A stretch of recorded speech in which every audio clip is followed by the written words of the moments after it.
Mhaisekar SC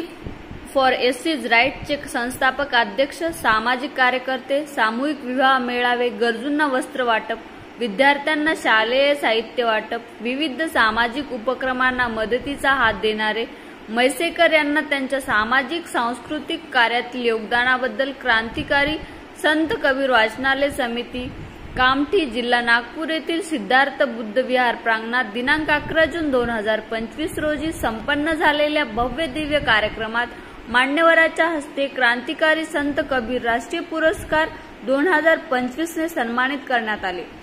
त्यांना मिळालेल्या पुरस्काराबद्दल अनेकांकडून त्यांचे अभिनंदन व पुढील वाटचालीस शुभेच्छांचा वर्षाव होत आहे। या पुरस्कार सोहळ्याचे उद्घाटक म्हणून दिलीप नेवसे पाटील सातारा, कार्यक्रम अध्यक्ष सत्यशोधक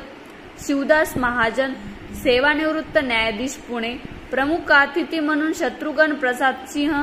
मंत्री मध्य प्रदेश, मुरली मधुझेलम, सिने सिंगर हैदराबाद,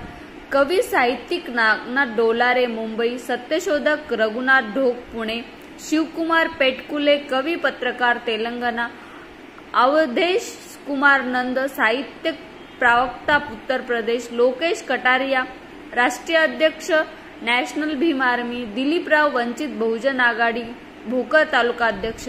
भीमशाही राजेश चंद्रे भोकर, सुरेखा कुरेकर मुंबई, सिने बाल कलाकार, कुमारी शिफा पवार भद्रावती, मी सावित्री बोलते एकपात्री कलाकार गायत्री रामटेके, साहित्यिक क्रांतिकारी संत कबीर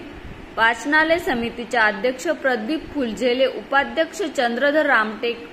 या भव्य दिव्य कार्यक्रमाचे स्वागत अध्यक्ष कवी साहित्यिक गझलकार मधु बाबलकर आदिलाबाद यांच्यासह आदी मान्यवर व समता सैनिक दलाच्या पदाधिकाऱ्यांच्या उपस्थितीत माननीय एम सायलूदादा म्हैसेकर यांना क्रांतिकारी संत कबीर राष्ट्रीय पुरस्कार 2025 ने सन्मानित चिन्ह व सन्मानपत्र पुष्पगुच्छ देऊन सन्मानित करण्यात आले। म्हैसेकर यांना पुरस्कार मिळाल्याबद्दल त्यांचे वंचित बहुजन आघाडी भोकरचे तालुकाध्यक्ष माननीय दिलीपराव, पत्रकार बालाजी आंबोरे, सामाजिक कार्यकर्ते पत्रकार भीमशाही राजेश चंद्रे आदींनी शाल पुष्पगुच्छ देऊन स्वागत करून पुढील सामाजिक कार्यास शुभेच्छा दिल्या।